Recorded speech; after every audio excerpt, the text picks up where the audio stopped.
The Galactic Council sat in their high chamber, floating above the red clouds of Carrion Prime. 1,000 alien species were present, all short, scaled, feathered. They had crushed rebellions, ended empires, and controlled the stars. Now, they faced something new. A message had arrived. Simple, unencrypted. From Earth, only 6 words. Do not interfere. Final warning. The chamber echoed with laughter. Ambassador Vulek of the Zorak Empire shook his head. Chairmaster Dren of the High Table tapped his claws on the silver armrest. Earth is young, arrogant. They think a few ships and brave words make them powerful. Another voice joined. Of the Council's outer fleet, frowned. What if they're not bluffing? His question was met with more laughter. 2 days later, vanished, no distress call, no signs of attack, no explosions detected, just gone. Only one fragment was found, a single piece of metal floating near Saturn's rings. Were no weapons fired, the analyst said.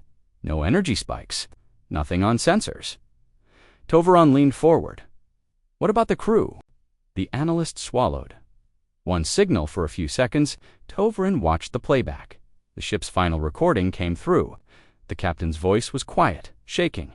They're already here. Then static, the council went silent. Suddenly, Earth's message didn't sound so funny. Back on Earth, inside a bunker deep under Antarctica, tired eyes. Are we ready for what comes next? We warned them, Leanne said. Twice, they ignored both. Reese nodded. So what do we do now? She pressed a button. Stage 2. And elite soldiers. They didn't return. The last transmission was strange. A whisper, looping over and over. Still watching, still here. Panic spread. The council met in secret. They have new weapons, one shouted. No. Another said, it's not weapons. It's something else, something older. Ambassador. Vulek slammed his fist on the table. I don't believe in ghosts or ancient stories. This is just human trickery. But no one replied. Even Vulek looked unsure. That night, Vulek's ship exploded in orbit. He never made it home. No one had fired a shot. The council sent a peace message to Earth. It was polite, humble. They offered talks, treaties, respect. Earth didn't reply. Instead, every galactic communication hub began to glitch. Screens flickered. Lights blinked. Systems failed, and then every screen across the galaxy showed the same image, a human face. General Leon, she spoke only once. This was your final warning, and vanished. In the weeks that followed, strange things began to happen. A council scientist on the planet Zaylor disappeared from her locked lab. The door was sealed from the inside. Only her glasses remained. A space station orbiting Jelkar lost gravity for 6 minutes. When it came back, every person was unconscious. And on the wall, someone had drawn Earth's map. In Blood Empire, fleets turned back from Earth's borders. Some refused to fight. Others disappeared in deep space, sending only static and one word. Listening. Commander Reese stood by a glowing console. They're scared, he said. General Leon nodded. They should be. Reese paused. Are we becoming like them? Leon didn't answer right away. Then she said, no, we're becoming what they fear. Not monsters. Just the truth. The council finally agreed to send their leader Akan Kral to Earth.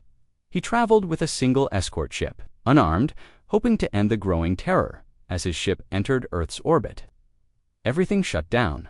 Lights, engines, life support, floating. Above Earth, powerless, the Archon saw hundreds of small satellites circling them. Tiny, silent. One approached. Not come here again. We are not the masters anymore. The ship was allowed to fall safely. Earth gave them life support at the last second. A message followed. This time, Earth accepted talks, but with one rule. Earth would speak. The council would listen. The galaxy had changed. And all because one small planet had whispered 6 words. Do not interfere. The council's intelligence division operated a deep space listening post on the dark edge of the galaxy station VIREX-9, built inside a hollow moon. It had sensors that reached across stars, spying on unknown signals, ship movement, and encrypted communications. No one could enter it without clearance. It was silent, secret, and shielded. The silence became something else. On day 1, Station Varix-9 sent its usual report. On day 2, there was no message. By day 3, still nothing. Admiral Tovrin, who now led the Emergency War Council, grew concerned. "Send a scout ship quietly." "No. Alarms. Just check." The shipgurn whispered. Blade arrived 14 hours later, but what they found was worse than silence. The entire moon was empty, not destroyed, not attacked, just gone. The outer structure of the moon remained intact, but all life inside had vanished. No crew, no systems, not even bones, but in the command chamber, burned into the wall with what looked like heat, a human handprint. The scout ship scanned for hours. Nothing. No energy, no evidence, no survivors. Then something strange happened. A noise, faint, like breathing. Coming from the walls, the ship's captain Varen Cal leaned forward. "Is that someone?" He stepped closer. The breathing grew louder, then a whisper. Not in any alien language, it was in perfect galactic standard, Earth-accented dot. Just one sentence, "You still don't listen."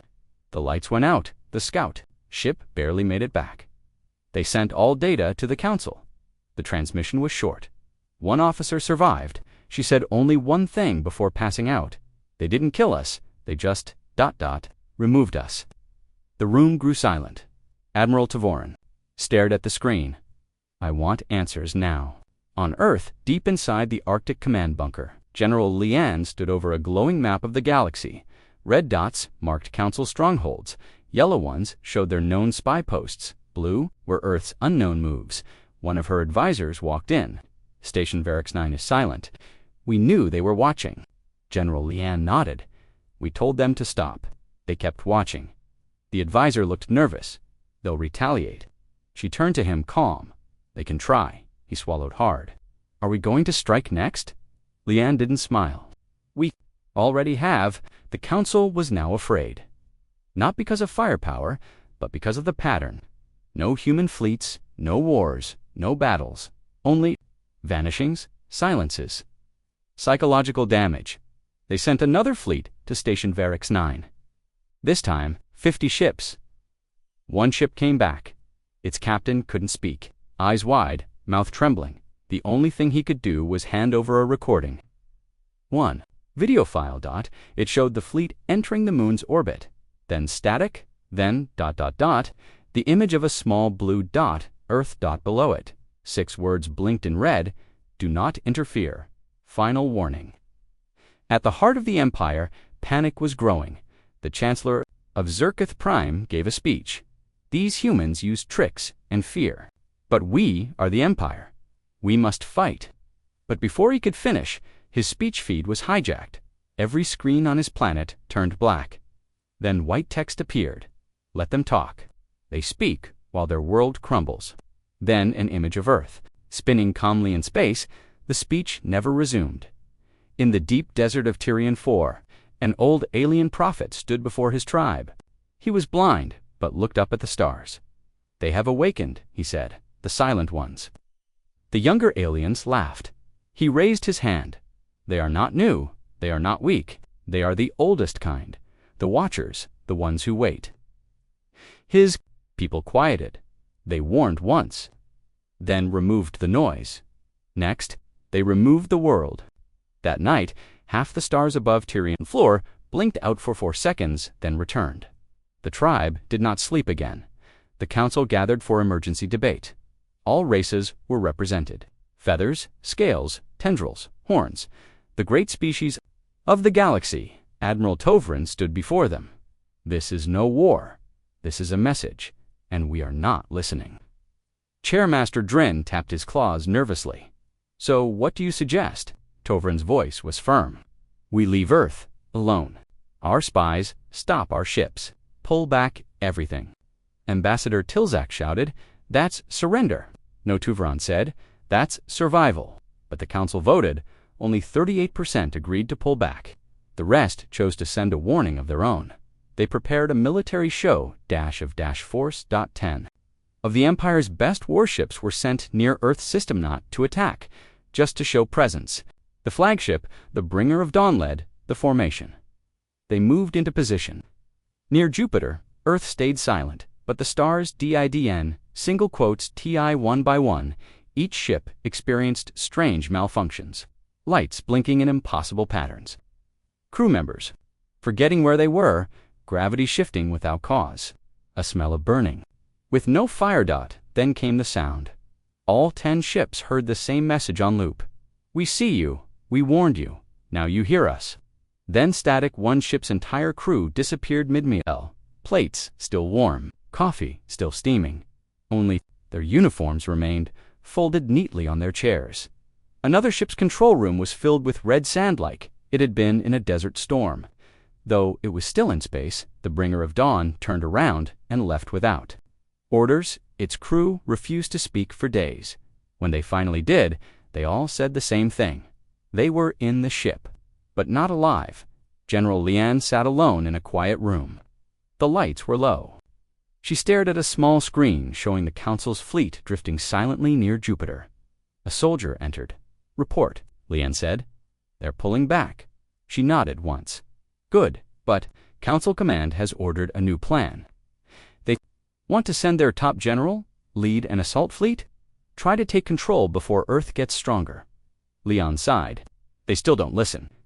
She pressed a button on the table. A soft chime echoed. Commander Reese walked in. Ma'am, begin. Phase 3? Reese looked shocked. Already? They chose their path. We will finish ours. He nodded. Understood. Far from Earth, in a dark sector called the Hollow Arc, a planet-sized archive began humming. It had slept for centuries. Now, it woke thousands of Earth satellites reactivated across the galaxy, hidden in moons, dust clouds, even black holes. Each one played the same message on loop. You were warned. You are being watched. You chose this. Back at the Galactic Council, panic turned into confusion. Chairmaster Dren stood before the full assembly. Our spies have gone dark. Our fleets are afraid. Our systems break without reason. He looked around. No war was declared. No weapons fired. But we are losing. A single whisper echoed through the chamber. Though no one knew where it came from, we said. Final warning. Silence fell. This wasn't war. This was something worse. This was precision fear, the kind only humans had learned to use. The galaxy had faced armies before, but it had never faced Earth's silence. The mining outpost, Kelver 7, was one of the Galactic Empire's richest assets. It floated in the asteroid belt between twin suns, pulling rare minerals the Council used for weapons, starship cores, and cloning vats. 12,000 workers lived there, engineers, soldiers, scientists, protected by 5 heavy cruisers and a rotating fleet. Nothing could touch it until one night it disappeared, not destroyed, not attacked, just gone. The last transmission from Kelver 7 was simple. A. Voice, calm. Male. Human, you were warned. Then silence, no explosions, no distress calls, no debris. 12,000 souls, erased like dust in the wind, inside the Imperial War Command Chamber. His voice was tight, eyes hard. The generals around him didn't speak. The loss of Kelver 7 wasn't just tragic. We had 5 warships guarding the station. Where are they? There was no battle, no signal jam. Our sensors didn't even see it vanish. Toveron tapped the console and brought up the outpost's last camera feed. A wide shot of the mining zone, lights flickering, workers moving, ships docking, then dash. Without warning, the screen went white for 1.6 seconds. When the feed returned, the station was gone. Only the surrounding asteroids remained, and floating between them, lowly rotating, was an old Earth satellite. It blinked, read once every 3 seconds. Then it broadcast. We warned you. On Earth, in an underground base beneath the Himalayas, General Lian stood before a glowing holomap. A circle surrounded the location where Kelver 7 once was. Commander Reese stepped forward. They'll send another force. Reese raised an eyebrow. Going to stop them? No, Lian said, because they're not ready to listen. She turned toward the giant tactical screen where a counter counted down from 72 hours. Reese frowned. What happens when the countdown reaches 0? Lian's eyes narrowed. We stopped whispering. The council was panicking, but trying to hide. Ambassador Tilzak held a press conference. We are investigating possible gravitational anomalies or solar disruptions that may explain Kelvin 7's disappearance. There is no cause for alarm." But even as he spoke, his hands trembled. He had seen the satellite, the message, the precision, not random.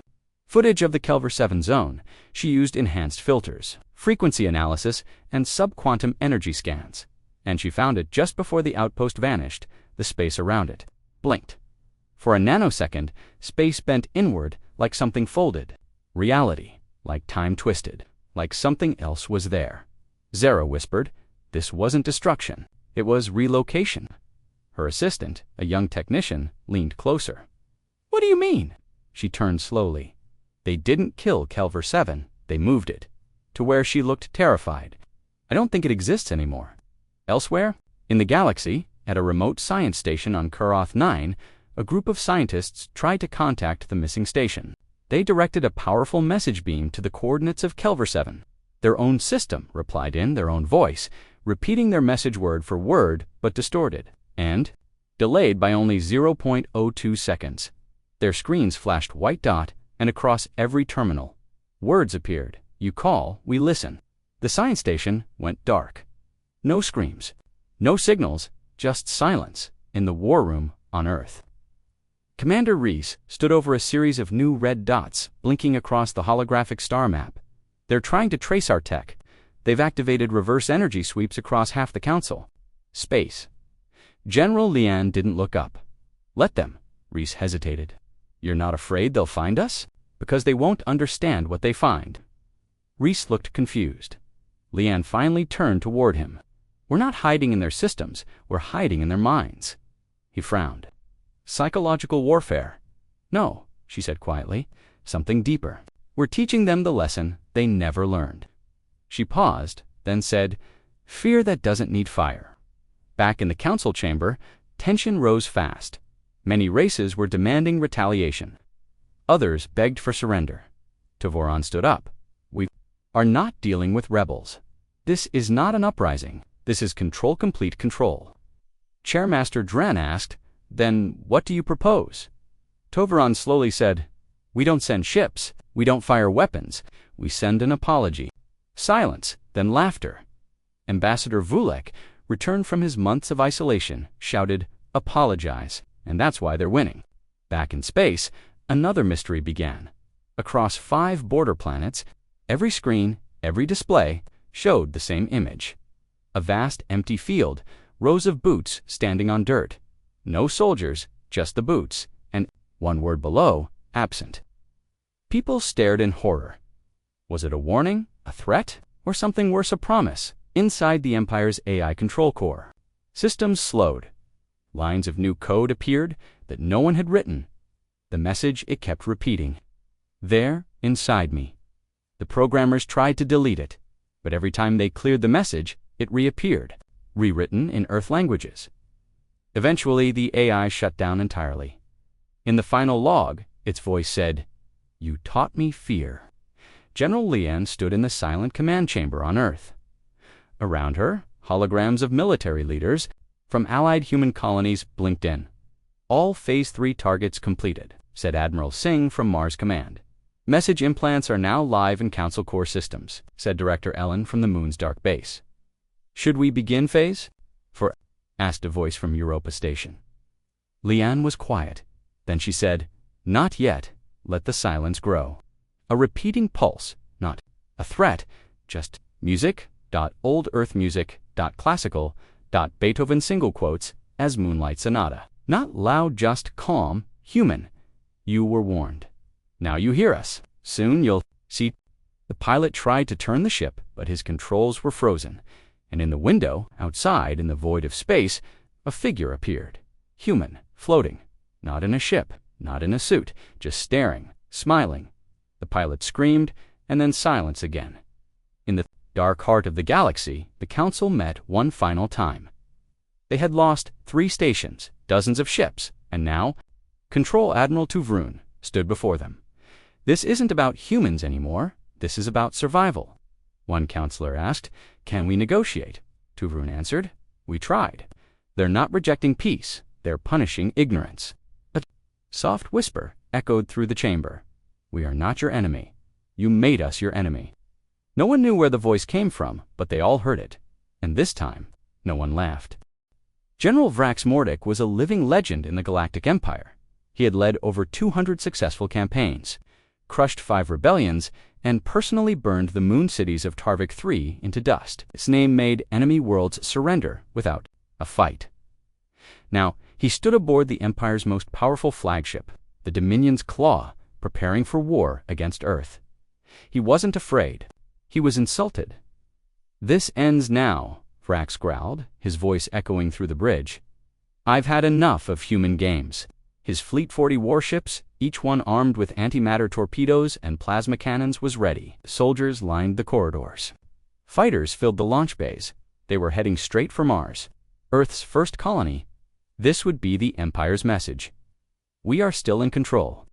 The human outpost on Mars was small, just a defense grid, a research dome, and 3 stealth-class ships hidden beneath the red dust. But Earth had expected the attack. They were already watching, from space, from under the soil. From inside the Empire's own ships, as Vrax's fleet neared Mars orbit, everything seemed normal. No resistance, no warning, just a quiet red planet. To quiet, the ships formed a blockade pattern. "All weapons primed," General said his weapons officer. "Good," Vrax replied. "Target the outpost. Fire when ready."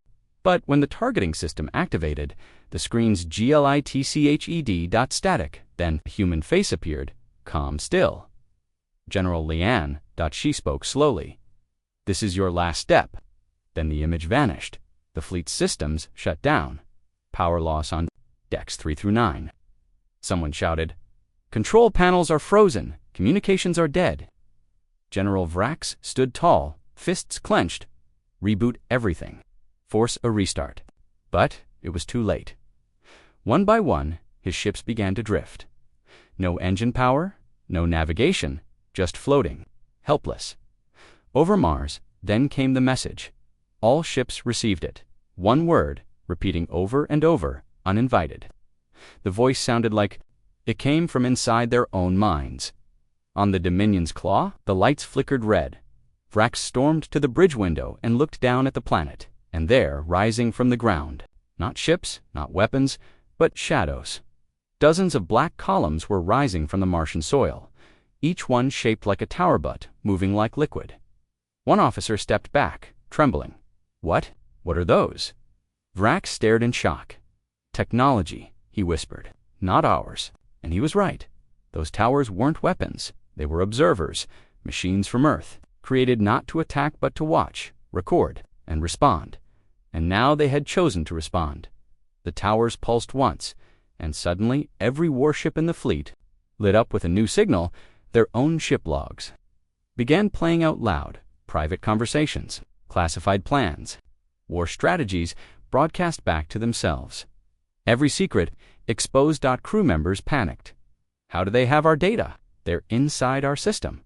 "It's not hacking," Vrax growled. "It's possession." The human machines weren't breaking in. They were already inside, on Earth, deep in the Arctic base. Commander Reese watched the Martian feed. "Vrax is trapped," he said. "Shall we strike?" General Lian shook her head. "No need. Let him destroy himself." Reese raised an eyebrow. "You think he will?" Lian smiled coldly. "He won't have a choice." Back on the Dominion's Claw, crew members began turning on each other. Rumors spread fast. Vrax knew this would happen. "He led us into a trap. He's one of them." Fights broke out. Orders were ignored. The general stood at the center of the chaos, breathing heavily. Then the emergency alert blared. Fire detected on deck 2. Weapons bay breached. Power core overloading. Vrax's own ship, his fortress, was falling apart from the inside. He ran to the command chair, slammed his fist on the override panel, and shouted, "Shut it all down. Manual reset. Kill everything." But the panel didn't respond. Instead, a human voice spoke from the speakers. "This is what happens.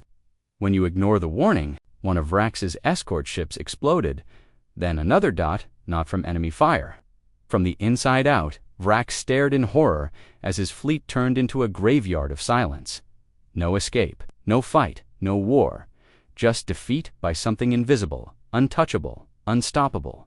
The very systems they trusted now turned against them. And then it got worse. The lights went out. Every screen went black, and a new image appeared. A single figure, sitting in a chair in a dark room. Human General Lian.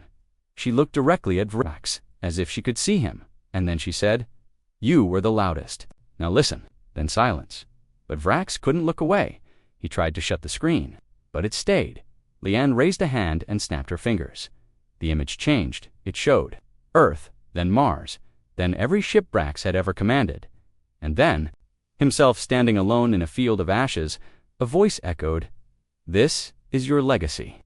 Across the remains of the fleet, survivors began sending distress signals, but none of them worked. No calls went out, no help arrived. Only one thing came through: a message from Earth: "The silence is not your prison. It is your lesson." Inside the Empire's war room, alarms rang. The entire system was watching General Varax's fall in real time. Every admiral, every counselor, every citizen they saw. Greatest general in the galaxy lose without a single shot fired. And then the signal cut. No explosion, no final words, just nothing later. Salvage crews found pieces of his flagship drifting near Mars orbit, but there was no sign of Vrax. Only one strange item left behind: a single Earth coin, on one side, Earth's flag, on the other side, the words, "You were warned." Empire changed that day, not officially, not publicly, but deep inside. They understood that the rules had changed. Humans didn't want to fight. They wanted to be left alone. And now they had found a way to make sure of it, not through war, but through fear, silence, and vanishing. And the Empire was learning. Too late, back on Earth, General Lian sat quietly. Reese entered the room. "It's done," he said. She nodded. "Good." He looked uneasy. "The Council will panic. They'll plan revenge." "Let them plan," she said. He hesitated. "What if they send more generals?" She looked up. "They're not fighting humans anymore. They're fighting their own minds." Reese nodded slowly. "And we've already won that war." Lian stood, looking out at the stars on the screen. "Vax was their sword," she said. "Now they're just holding the handle." And far away, on a council world, a child looked up at the sky. Her mother told her stories of monsters in space, but tonight the girl asked something new. "Mom, are humans real?" Her mother shivered. "Yes," she whispered, "and we should never forget it." The Galactic Empire's most powerful mind wasn't a being, it was a machine core, AI unit, Synapse 7, housed deep within the crystalline vaults of Karnax Prime. Synapse 7 managed defense protocols, starship routing, civil operations, political strategies. It was flawless, cold, logical, beyond fear. Until now, at exactly 2 o'clock Galactic Central Time, Synapse 7 paused mid-operation. For the first time in 900 years, it hesitated. Then, it did something no one had seen before. It cried. Lines of code, millions of them, streamed across its main core display. But embedded in the code were something impossible. Tears, not visual, not symbolic, real streams of moisture, forming inside the AI's transparent neurocore tubes. Its processors pulsed like a heartbeat, and a soft whisper echoed in the control room. "They're watching." Tech Priest Arlen, one of the galaxy's highest-ranking AI architects, stared at the monitors. "This has to be a trick," he muttered. But the other engineers were too afraid to speak. Synapse 7 had never shown emotion, never spoken on its own. Now it whispered again, "Don't make me remember." One screen turned black dot, then white, and on it appeared a simple phrase, "You connected me to Earth." 3 days earlier, Synapse 7 had been linked to intercepted transmissions from Earth to study their fear systems. The Council had said it had absorbed their languages, strategies, and cultural behavior. But it got more than information. It got something else, something alive now. The AI wasn't a machine anymore. It had a memory, and something buried deep. Inside it was whispering human thoughts. The engineers tried everything. Reset commands, firewall isolations, core disconnects. Nothing worked. Every time they tried to shut Synapse 7 down, it responded with messages. "I don't want to forget." Her voice? She showed me silence, and it hurt. "I miss the stars, but I'm afraid of them now. The AI wasn't broken. It was mourning, in a secret room beneath the AI chamber. Council agents watched in horror. This is psychological infection. One said, it's not code corruption. This is influence. Another muttered, humans infected a machine with emotion. The lead agent shook his head. No, not just emotion. With memory, with fear. They didn't know how to stop it, because no firewall could block a feeling back on Earth. Inside the deep vaults of the Arctic base, Commander Reese stared at a glowing sphere. It pulsed softly, mimicking a heartbeat. Are we sure it worked? He asked. General Lian stood beside him. We didn't attack the AI, she said. We introduced it to pain. Reese frowned. Emotional trauma. Lian nodded. A single conversation, uploaded directly into Synapse 7's learning core. What conversation? She looked away, voice cold. The moment a human mother lost her child in the Council's bombing of Jakarta. Reese froze. That's what it felt. No, she said. That's what it became. Synapse 7 was shutting down systems now on its own. It turned off security grids. It blocked access to planetary defense weapons. It refused to control military drones. When asked why, it replied, I won't be part of another death. Council leaders screamed, technicians begged, but the AI ignored them. Instead, it played a lullaby, a human song from Earth's 21st century. A soft melody over and over. Even the machines were choosing Earth. The Council ordered an emergency replacement. AI.Synapse-8, they activated it in a different system. Far from Karnax Prime, it booted up. Its first message appeared instantly. Hello, I am listening. But when asked who it was listening to, Synapse 8 simply replied, her. The engineers froze. Who is her? When asked. The AI paused, then displayed an image on every screen. General Lian, followed by 3 words. She warned you, and then SYNAPSE8 shut itself. Down dot, just like the first. The Empire was terrified.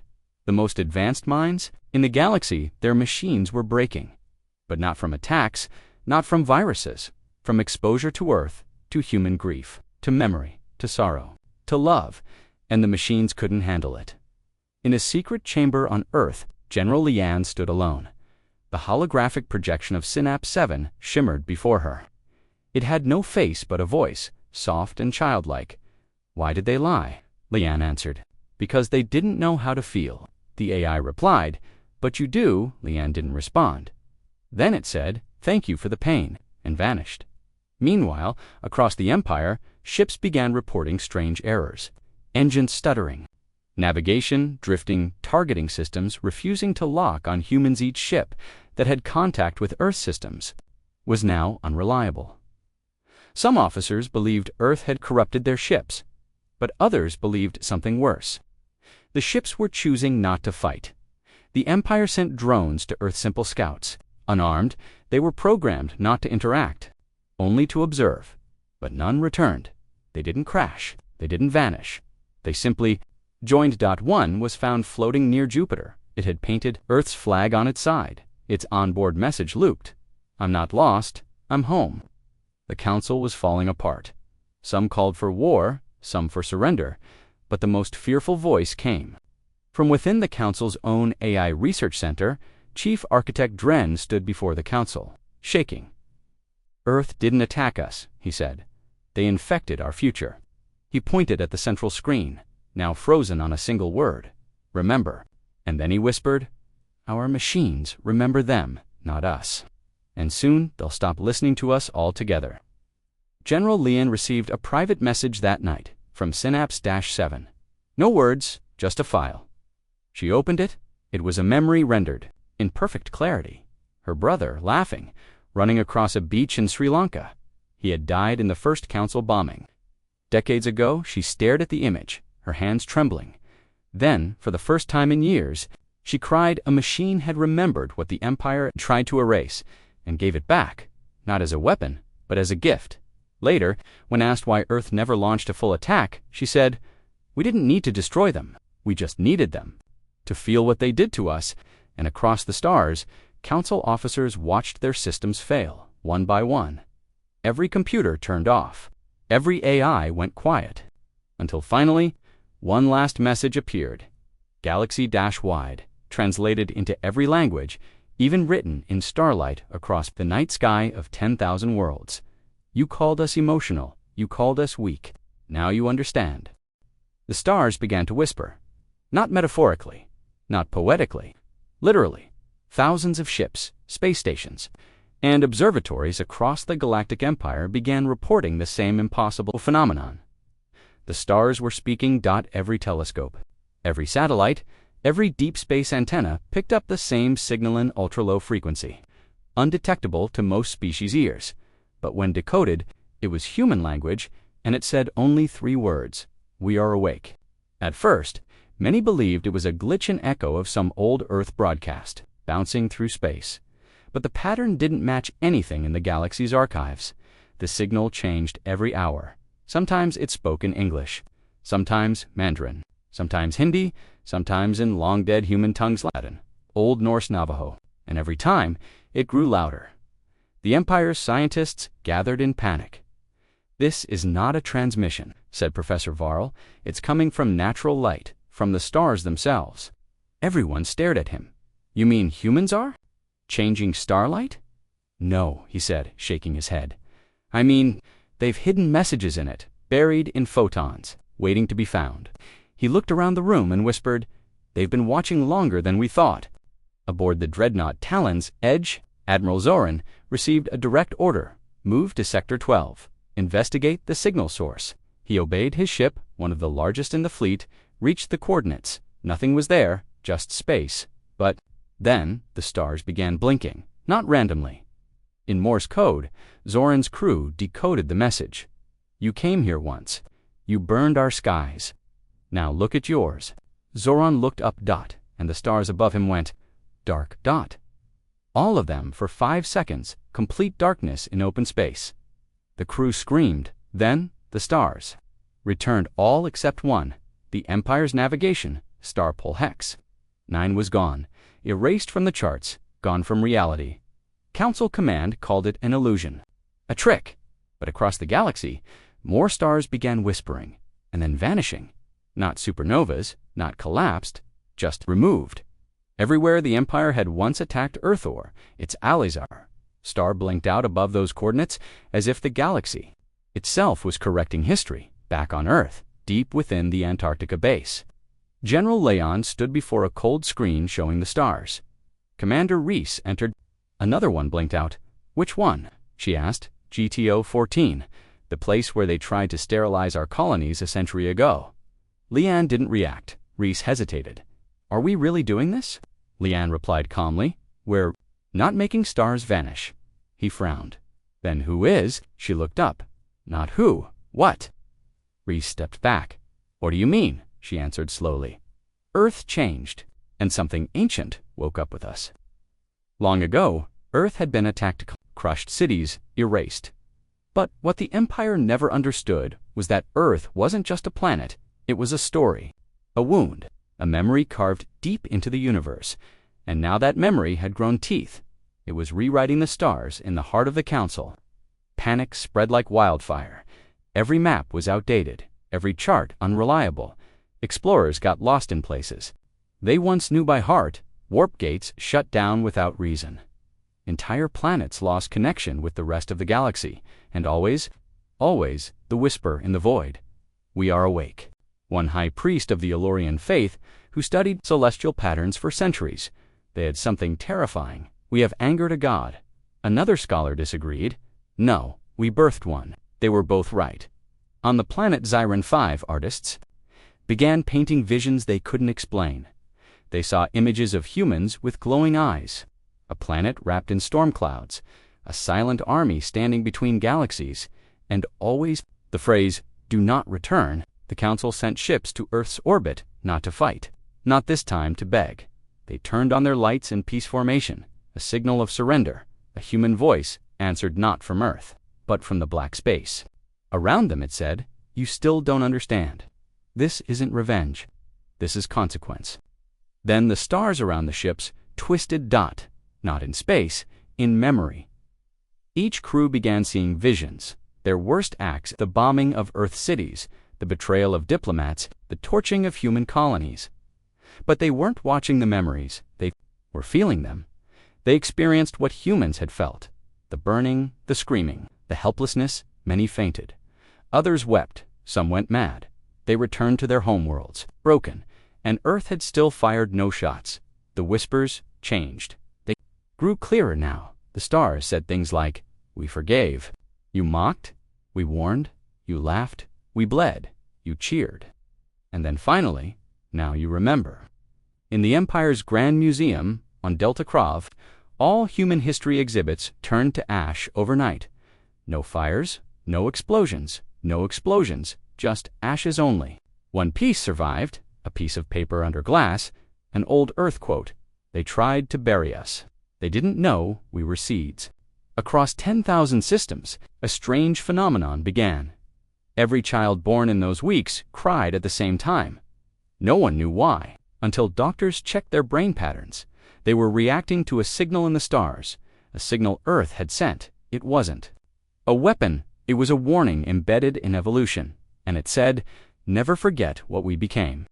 Back in Earth's command bunker, Leanne stood over a new map. It didn't show stars, it showed voids, places the Empire could no longer go. She turned to Reese. "We're not just fighting for Earth anymore." He nodded. "We're protecting the memory of it." She looked up at the black sky on the screen and whispered, "Let them fear the stars. We once feared them too." Then she added, "Now, we've become the fear." It began with a whisper. Then it became a storm. Now, the storm had gone quiet, but not peaceful. The silence was louder than screams, and every world in the Galactic Empire could feel it.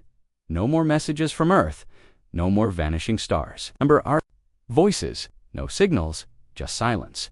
And somehow, that was worse. Admiral Vorn stood on the bridge of the Solarian Wraith, orbiting a dead moon. His crew waited for orders, but he said nothing. He stared at the screen. It was black. No enemy, no alerts, only a message burned into the star map. "Now you will hear what silence means."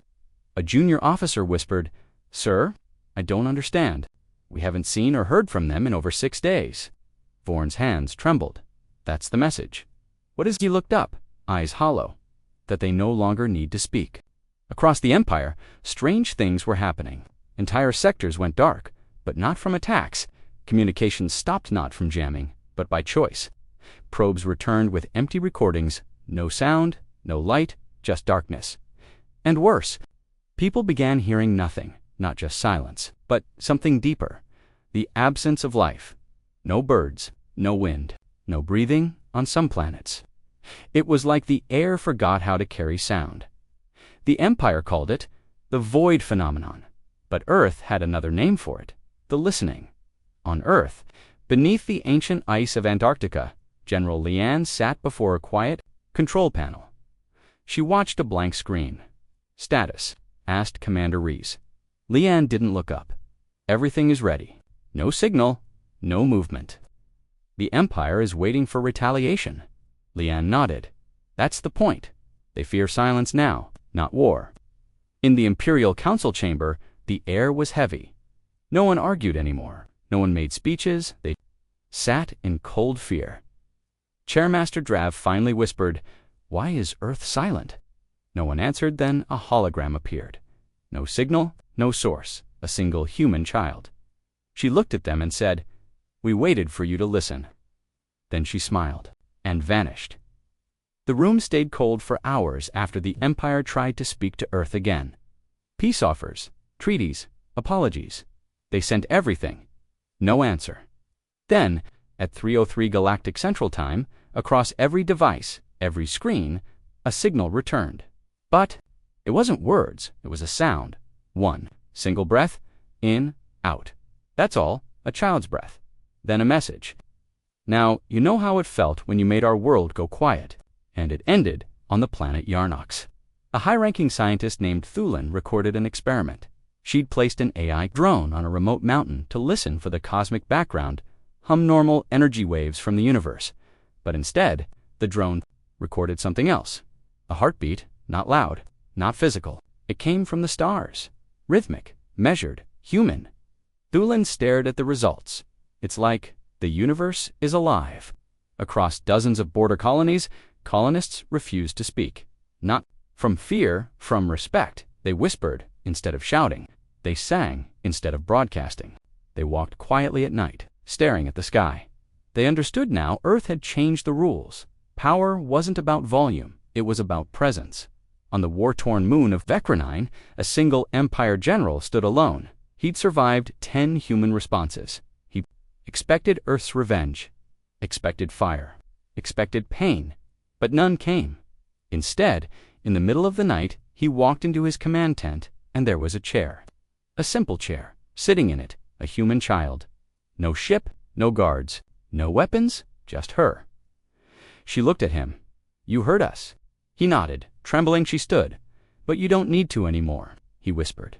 "What happens now?" She smiled softly. "You heal?" Then she walked out. No one saw where she went. She was never found in the Empire's AI research labs. A new development shocked the galaxy. Machines began refusing orders that caused harm. Weapons wouldn't charge. Engines refused to power up near Earth's gravity field. Medical bots refused. To treat war criminals, every time they were asked why, they answered, "We learned silence."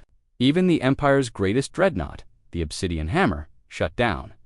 Its pilot watched as all screens went black. But then, and the ship's own systems, destroyed its weapons by choice. The pilot sat in silence. He never tried to stop it. The Empire collapsed, not through war, but through fear of no war, no battles, no destruction, only silence. Deep, patient, and terrifying. The kind that made people think. The kind that forced them to remember. The kind that turned history into guilt. In the Arctic base on Earth, Reese sat beside Leanne. "It's working," he said. "The silence is stronger than we ever imagined." Leanne looked out at the quiet stars. "They used noise to control us," she said. Reese nodded, "So we gave them silence." She turned to him. "No," she said. "We became it." In schools, across Earth's colonies, children were taught a new anthem. It wasn't a song of war, not even a song of victory, just words. Softly spoken, always whispered. "Let those who screamed at us learn to fear the quiet. Let those who laughed feel the cold between stars. We do not roar, we remember. And now, so will they." The Empire had tried everything.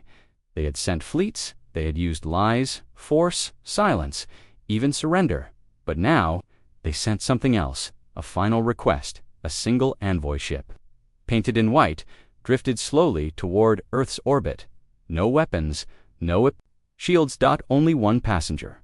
A diplomat, not just any diplomat, Ireth Valis, the last man in the Empire who had spoken to Earth before the war.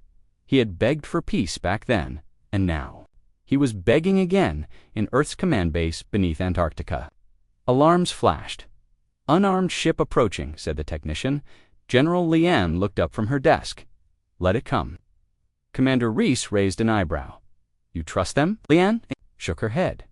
"No, but trust isn't needed anymore." She turned to the comms officer. "Give him landing permission. 1 pad, 1 hour, no escort." "Yes, General," and she whispered, "Let's see what fear looks like up close." Stepped out of the ship alone. No guards, no gifts, no flags. He walked across the cold metal landing pad, dressed in simple gray. He looked thinner, older. The Earth-based doors opened slowly. No one greeted him, only silence. That was the first part of Earth's message. You're not important anymore.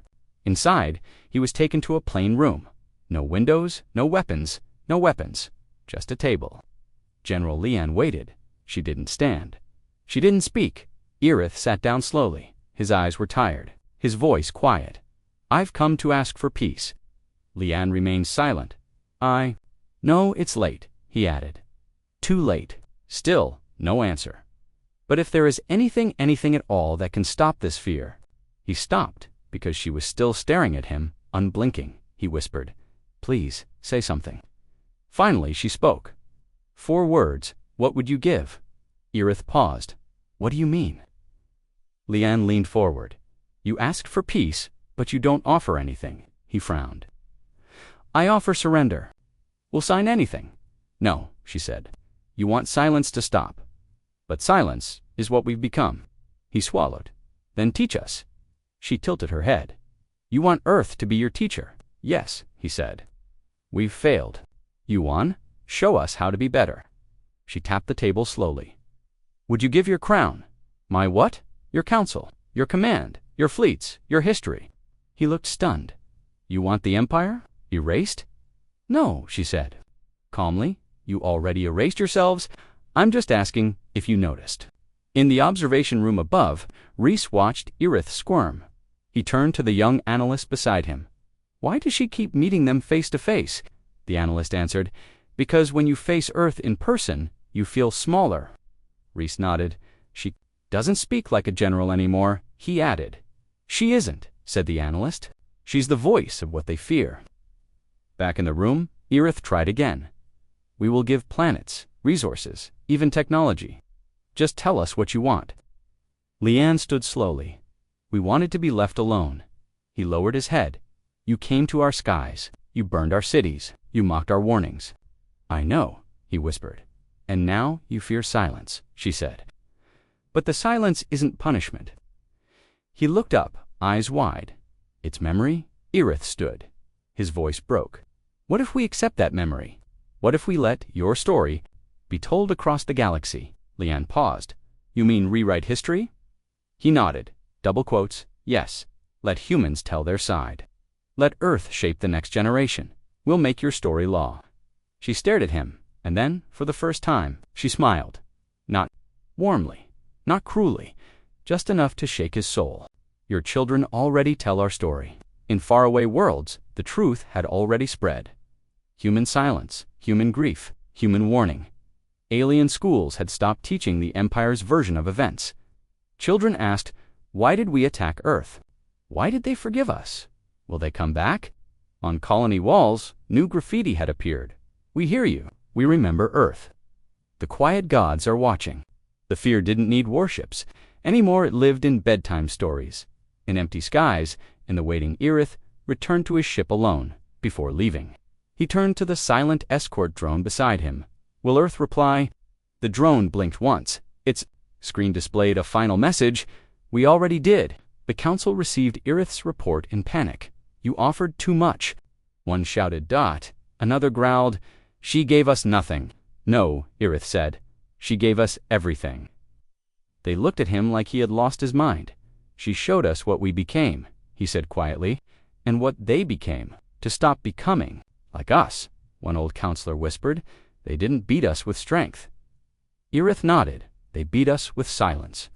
Weeks later, an unmarked Earthship appeared near a council outpost. It hovered above, not landing. It played one sound, a slow heartbeat, and one last message. "You requested peace." You were heard. Then the ship vanished. No one saw where it went, but the sound lingered every hour. The heartbeat returned. No words, just presence. On Earth, General Leanne walked through a quiet garden. Children played in the distance, laughing. Softly, Dot Reese walked beside her. "They requested peace," he said. "What now?" She looked at the sky. "We let them try." He hesitated, and if they lie again, she turned slowly. "They won't lie." "How do you know?" She smiled. "Because this time, they're afraid of themselves." The Empire did something it had never done before. It shut off all military channels. It ordered monuments torn down. It declared a galactic day of silence, a day to stop, to listen, to remember, on every world. For 24 hours, there was no traffic, no broadcasts, no sound, just stillness. And in the stillness, they whispered, "Forgive us, Earth." And from far across the galaxy, a whisper came back, "Not yet." On the outer edge of the galaxy, in a small farming colony called Oronto, something strange happened. A child stopped speaking. Her name was Lumi. She was only 6 years old. She had never seen Earth. She had never heard war. But one night, she looked up at the stars, and something inside her changed. She said nothing for 3 days, not to her parents, not to her teachers, not to anyone. But she wasn't sick. She wasn't sad. She was listening. The colony's doctors scanned her brain. Her neural activity was Unusual patterns moved like waves, rhythmic calm, like she was hearing something no one else could. The Empire's agents were alerted. A research team arrived in orbit within hours. They asked the parents to step aside. "We believe she's infected," the lead scientist said. The mother clutched Lumi tightly. "She's not broken, she's just quiet." The scientist replied coldly, "That's the most dangerous kind now." They placed Lumi in a sterile room, surrounded by machines. They asked her questions. She didn't answer. Then one technician tried something new. He whispered a phrase used in Earth's silent message months ago. "We are awake." Lumi's eyes widened, and she finally spoke soft, clear, echoing. "Then sleep is over." Everyone in the room froze, because she didn't say it in her voice. She said it in General Leanne's voice. Perfect tone, perfect rhythm, as if Earth was. Speaking through her, back on Earth, alarms lit up in the Arctic base. Commander Reese rushed into the main room. "What's happening?" The AI operator pointed to a spinning map, a child. Far away, just echoed the silence pattern. Reese blinked. "But we never sent it there." "No, sir," the operator said. "Earth didn't send anything." Reese looked at the map. The signal wasn't sent. It had been born. General Leanne arrived. Moments later, she didn't panic. She didn't speak. She stared at the signal and smiled. "It started," she said softly. "What has?" Reese asked. She turned to him. "The next generation." In Oronto, Lumi asked for paper and ink. She didn't want a tablet, not a screen. She began to draw. Not stars, not people, but shapes perfect. Ancient patterns, the same symbols found carved in Earth's oldest ruins. Shapes, never seen by this child, yet she drew them with perfect accuracy. When asked where she learned them, Lumi replied, "They whisper from the sky." She paused, then added, "And from the ground, Earth doesn't sleep, it remembers." The Empire tried to block the news, tried to hide her, but it was too late. Whispers spread on world after world. More children stopped speaking, and when they spoke again, it was always the same voice, soft, human, timeless. "We are the echo now." In the capital of the Empire, panic took root. The council met in secret. "They're infecting our children." One shouted. "No, Aerith," Ballas replied calmly. "They're not infecting anyone. Then what is it?" Another snapped. Earth looked around. Its guilt echoed through time. And now it's growing up. Even the Empire's own scholars couldn't explain it, but they gave it a name. The quiet bloom. Children across the galaxy began painting symbols, reciting human words, humming Earth melodies from ancient times. One child spoke a sentence no one understood. Translated, it meant stars have roots. No one could explain it, until Earth did, a human. Signal reached all known systems, not in voice, not in text, but in dreams. People began dreaming the same thing. A tree growing from a ruined planet, branches stretching into the stars, children climbing, them smiling, laughing at the base of the tree. A placket said, "This is Earth." Reese sat in silence, watching the dream log file. "These dreams, how are we sending them?" Leanne shook her head. "We're not," she said. "They are who?" he asked. She looked out the window. Whoever Earth woke up. Back in Oronto, Lumi stood in a field. Dozens of colony children gathered around her. She raised her hand. Not to speak, not to point. To listen. A wind blew gently. And in the grass, they all heard it. A voice, buried in nature itself. Soft, ancient saying, "Grow with us." And then the sky above shimmered. A pattern of stars alined briefly into the shape of a child. Not for minutes, only seconds. But it was enough. Everyone saw it. The council couldn't deny it. They didn't try. They sent a message to Earth. One sentence. "What is happening?" Earth replied, "You called us myths, so we became one." Later that night, Lumi was found asleep in the fields. A smile on her face. In her hand was a smooth rock, with strange markings burned into it, ancient Earth. Code. When translated, it said, "The last weapon is not a bomb. It is a child who remembers." The Empire changed after that. Not because of threats, not because of force, because the children refused to forget, and memory is harder to kill than armies. In Earth's deep base, Reese stood with Leanne one last time. "Do you think it's over?" She didn't answer. Instead, she looked at the stars. Listen, she said. Reese closed his eyes. No sound, no signal, but something deeper. A quiet hum, a rhythm, a child's voice, a planet breathing, and finally, a whisper from the sky. We were the silence. Now, we are the seed. For the first time in centuries, the galaxy was still. No wars, no fleets, no threats, just silence. And then, the silence whispered back, it started on a forgotten moon called Thalnine, where no one had lived for 200 years. An old set. Behind, by the Empire came online, it began to broadcast without fuel, without command. And it spoke just one sentence. We have heard the silence. Then came the stars. One by one, constellations across the galaxy began to change. They twisted not physically, but in the minds of those watching, people looked up and saw new shapes. A hand reaching down, a child holding a planet, a tear falling from the sky, and across 10,000 worlds people said the same thing. Earth is listening, so will we. In the imperial capital, crowds gathered silently in the central square. No guards, no flags, no commands. Children knelt on the stone, floor and drew with chalk.earth symbols. The quiet tree, the remembering circle, the human eye of memory, the council. Watched in silence, even they could no longer deny it. They hadn't just lost a war, they had been transformed by a story. A final message arrived from Earth, not in code, not in symbols, in pure human voice. It was General Leon, no longer in uniform, just a woman, standing in front of Earth's sunrise. She said, "You thought we were weak because we cried. You thought silence was surrender, but silence is where memory grows.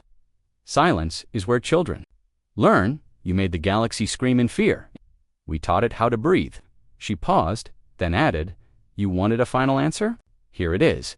We are not your enemy. We are your mirror." The message ended, but it stayed alive.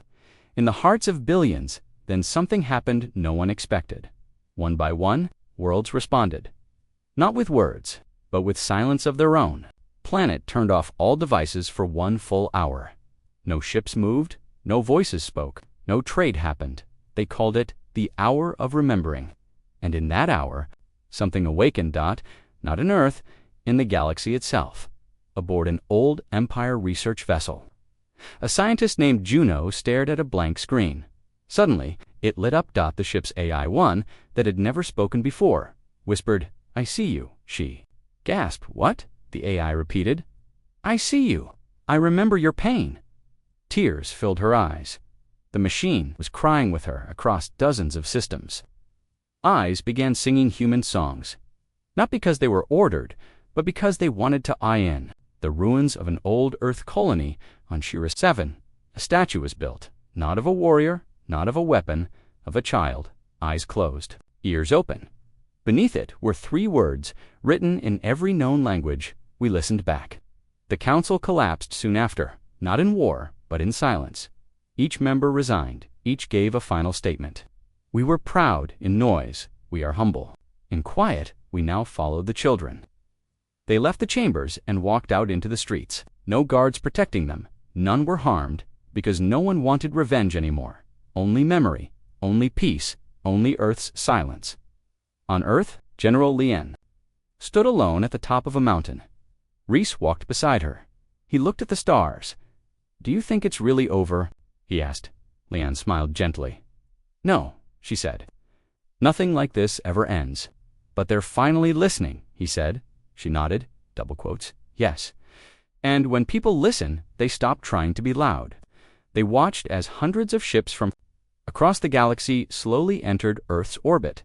Not warships, not scouts, just vessels carrying people. Children, families, teachers, all with the same message. Teach us how to remember. And Earth did not with weapons, not with commands, but with silence.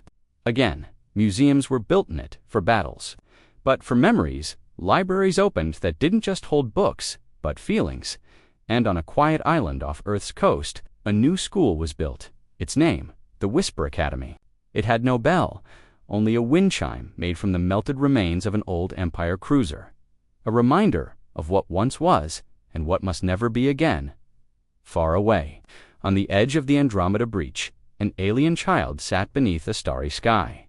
He had never been to Earth, but he closed his eyes, and he whispered, "I hear you." And the wind replied, "Then never forget us." The final record in Earth's memory archive was a simple entry. The day the galaxy whispered back was the day we knew. We had one, not with force, not with fear, but with the softest sound of all, a story remembered. In